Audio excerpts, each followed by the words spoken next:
ગુજરાત રાજ્ય પરીક્ષા બોર્ડ દ્વારા ધોરણ 1 થી 5ના પ્રાથમિક શિક્ષકોની ભરતી કરવા માટેની ટેટ પરીક્ષા તારીખ 10/6/2012ના રોજ શાંતિપૂર્ણ વાતાવરણમાં સંપન્ન થઈ હતી.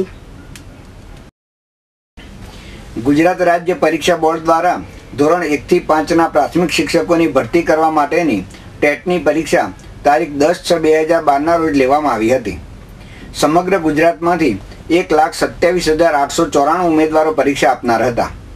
150 માર્ક્સની આ પરીક્ષા વૈકલ્પિક હોય છે અને દરેકને અલગ અલગ પ્રશ્નપત્રો આપવામાં આવતા હોય છે. સાબરકાંઠા જિલ્લા શિક્ષણાધિકારી જ્યોતિબેન સોલંકીએ આપેલી માહિતી પ્રમાણે જિલ્લામાં કુલ 48 કેન્દ્રો દ્વારા ટેટની પરીક્ષા લેવામાં આવી હતી, જેમાં કુલ 15,682 ઉમેદવારોમાંથી 15,442 ઉમેદવારોએ ઉપસ્થિત રહી પરીક્ષા આપી હતી. 239 ઉમેદવાર ગેરહાજર રહ્યા હતા.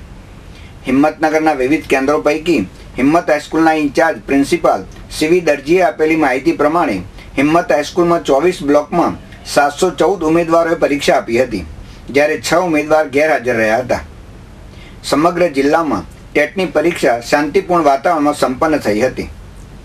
હિંમતનગરના પ્રતિનિધિ સુરેશ થોરી સાથે રસિક સોની, સિટી ન્યૂઝ, હિંમતનગર.